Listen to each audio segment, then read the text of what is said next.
Hello everyone, welcome to our math tutorial for grade 10. So today we will discuss about solving absolute value of equation. So week 7 sa term 1, so for the school year 2026-2027. So for our learning competency is solve absolute value equation in one variable and express solutions in various notation. So for our learning objectives, at the end of the lesson, the student are expected to define absolute value equation in one variable. Second is to differentiate absolute value equation from other mathematical equation. Find the absolute value equation in one variable. Number 4 is graph the solutions of absolute value equation in a number line and express solutions absolute value in various notation. So let us have first a recall. So noong grade 7 o mula grade 7, so you have already encountered about absolute value. And we all know that the absolute value is the distance. Okay, so let's start with this. Let us define first what is an absolute value. So when we see absolute value, it is the distance of the number from 0 on the number line, always non-negative and regardless of its direction. So it is denoted by two vertical bars. So like for example, take a look this number line. So if we have 3 units, 3 and also negative 3. So from distance from 0 to 3 is 3 units, and distance from 0 to negative 3 is also an 3 units. So it means, so 3, the absolute value of 3 is equal to 3, and also the absolute value of negative 3 is equal to 3. So it means when we say distance, so it is the length, the magnitude, and the number of values units. Take note that it's never negative. So, bawal po magkaroon ng negative sa absolute value. Okay, so let us have an example. So write the absolute value of the following expression. So number 1, so what is the absolute value of negative 8, or the distance from 0 to negative 8? So, ibig sabihin, sa distance from 0 to negative 8 is 8. So, again, it's always positive. So, number 2. So, how about the absolute value of 10? The distance from 0 to 10, so equals to 10. And number 3, so let us have an example. Number 3, the absolute value of negative 6 times 5. So, first thing to do, multiply first inside the absolute, which is negative 6 times negative 5. If we multiply this one, it becomes negative 30. And if we get the absolute value of negative 30, so it becomes positive 30. Okay? So, number 4, so let us have an absolute value of 10. Then, meron po tayong negative sign sa labas ng absolute value o the vertical bar. So, the distance from 0 to 10 is 10. Then, simply copy the negative sign. So, it is negative 10. So, how about this example, number 5? So, what is the absolute value of negative 7? Then, may negative sign sa labas ng absolute. So, the distance from 0 to negative 7 is 7. Then, simply copy the negative sign. So, it means it is negative 7. So, hindi po siya positive 7 na. Negative times negative is positive. No. So, next, let's have another example. So what is the absolute value of negative 6 plus 6? If we add this one, so it becomes 0. So ibig sabihin, the absolute value of 0 is equal to 0. And the last example, let's try to get the absolute value of negative 6 minus 5. So if we subtract this one, it becomes negative 11. And the absolute value of negative 11 is equal to 11. Okay, so let's continue on the absolute value equation. So what do you think, or what is an absolute value equation? So it is an equation that contains an absolute expression. So it is generally written in the form of x is equal to p, where x is any algebraic expression and p is greater than equal to 0. So there are rules or solution rules in the absolute value. So if p is equal to 0, so it means there only one solution. So take note, if x is equal to 0 or p is equal to 0, so it means one solution. So if p is less than to 0, so it means there is no solution. Why? Because absolute value cannot be negative. So ibig sabihin, the value of p is negative or less than to 0. So next po is p is greater than to 0. If p is greater than to 0, so it means there are two solutions. Ito po yung mga real numbers, counting numbers. So x equal to p or x equal to negative p. So isang positive, isang negative. And take note that the solution of the absolute value are plotted on the number line as solid dots at the values that satisfy the equation. Okay, so let us continue. So what do you call yung nasa loob po ng vertical bars, the absolute, which is yung x? So it is called the argument. So what is an argument? So argument is the entire number or expression written inside the absolute value bars. So it means lahat ng nasa loob ng absolute value bars is an argument. So in absolute value equation or inequality, we will use the symbols. So the absolute bar. So x is equal to p, where x is the entire argument and p is the constant value. Again, take note, x is the entire argument, yung nasa loob po ng absolute value bars, and p is the constant value. So let's have an example. So let's have absolute value statement, the argument, and the constants. So like for example, this one, the absolute value of x minus 5 equal to 40. So what is our argument here? So sabi natin kanina, argument is the entire, argument is the inside the absolute value bar. So sabihin, it is x minus 5. And the constant is 40. Also another one. So what is the argument in this given example? So it is 6x minus 12 and the constant is 36. Again, tandaan po natin, yung nasa loob po ng absolute value bars is called an argument and P is the constant value. Okay, so let's proceed on the steps for solving linear absolute value equation. So first step is the isolate the absolute value. The second, check the value of p. If p is equal to 0, so one solution, so only one. Then if p is less than to 0, so no solution. And if p is greater than to 0, so two solutions. So how about for solving nonlinear absolute value equation? So number one is isolate the absolute value, check the value of p, and check the solution. Exclude the extraneous solution for the final answer. So let's have an example. Let us try to solve this one. So absolute value of x minus 8 equals to 12. So x minus 8, that would be our x, or the argument. And 12, that would be our p. So the question is, since p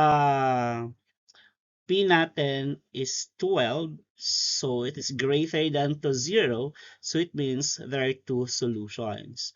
So there are two cases, isang negative, isang positive, or vice versa.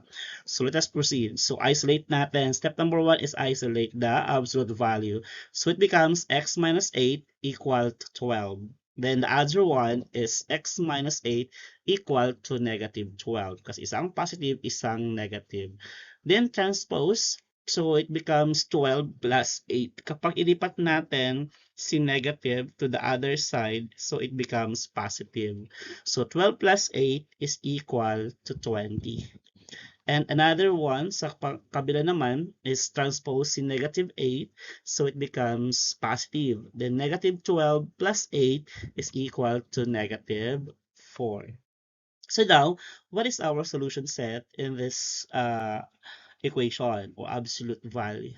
The absolute. So it becomes x equal to negative 4 or x equal to 20. So pwede magkabaliktad. Pwede unahin mo si 20, then si negative 4. So it depends on you. How about the roster notation? So S is equal to, ito po gagamitin natin na symbol. Then simply copy lang po negative 4, then 20. Then close. Then how about the set builder notation? So our set builder notation, we will write lang x, the element of real numbers such as x is equal to negative 4 or x is equal to negative. Okay, so let us have another example. So let us have an example, the absolute value of 2x plus 12 equal to 0. So our x and our p is 0. So p is equal to 0. So it means there only one solution. Case 1. Okay, one case is one case lang po yan. So mali. So this one is case lang po yan. So let's delete this one. Okay, so let's continue. So isolate natin 2x plus 12 equal to 0. Then 2x equal to negative 12. So transpose natin ito, it becomes negative. Then divide both side by 2. So it becomes negative 6. So ibig sabihin, our solution set here is x equal to negative 6. And our roster notation is s equal to open braces negative 6 close braces. Then set builder notation is x element of real numbers such as x equal to negative 6. Okay, so let us have another example. Let us have this, the absolute value of 2x minus 10 equal to negative 4. So our argument or the value of x is 2x minus 10 and our p is negative 4. Since our p is less than to 0, so it means there is no solution. So the absolute value cannot be negative. So it means our final answer is no solution because it equates to negative. Or our roster notation, S is equal to null set or empty set.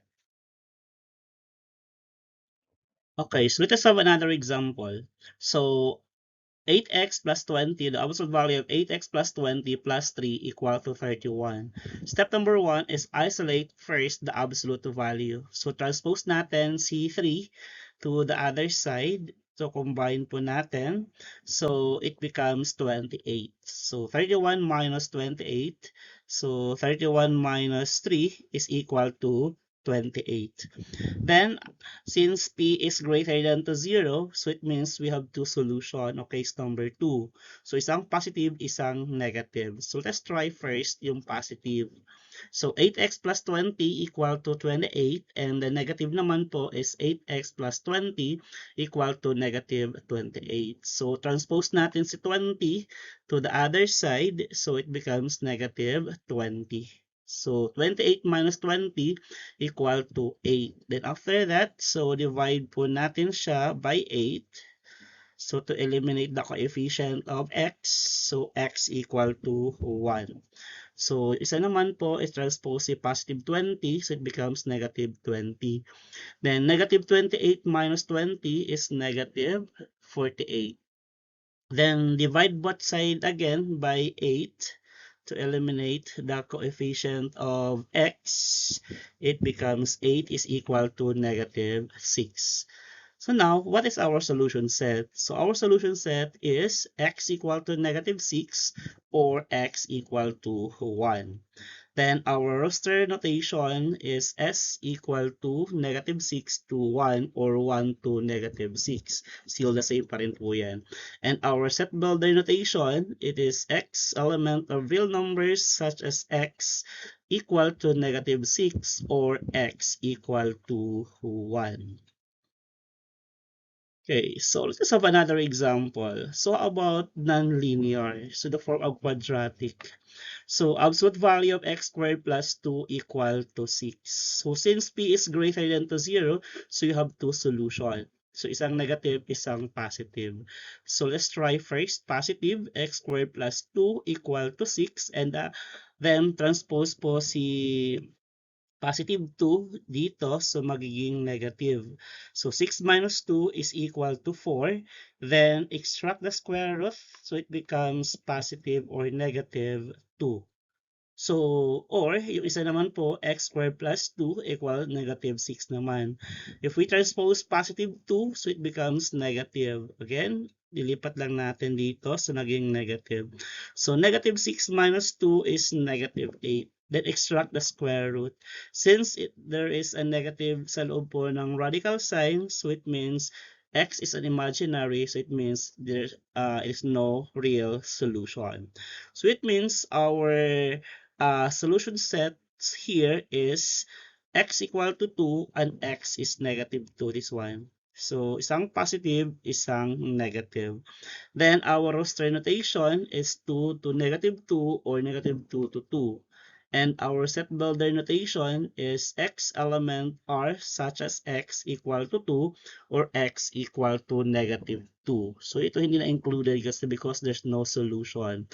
So, kahit i-check natin, let us try to check this one. Our x is 2. So, it means if we substitute 2 to prove that it equals to 6. So, 2 raised to 2, then plus 6, plus 2 rather, it equals 6.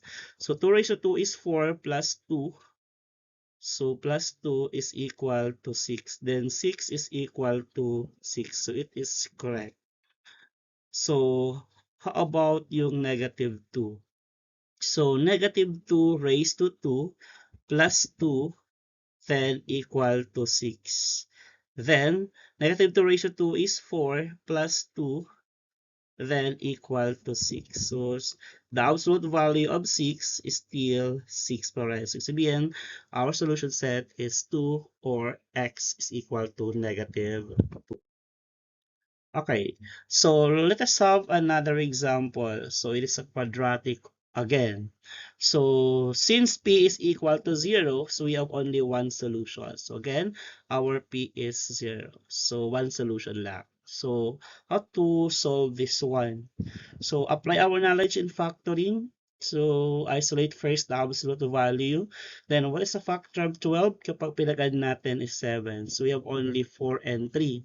So, ibig sabihin, we have x plus 3 and x plus 4 since both positive. So, our x is negative 3 and other x is equal to negative 4. So, and then, so our solution set is x negative 3 or x equal to negative 4. Then our roster notation is s equal to open negative 3 to negative 4 or negative 4 to negative 3. And our set builder notation, so x element of r such as x equal to negative 3 or x equal to negative 4. So I hope you understand our lesson for today. So para naintindihan ninyo, so let you try this one. So answer this one, then tell whether the equation has no solution, one solution, or two solution, then solve the equation if possible. So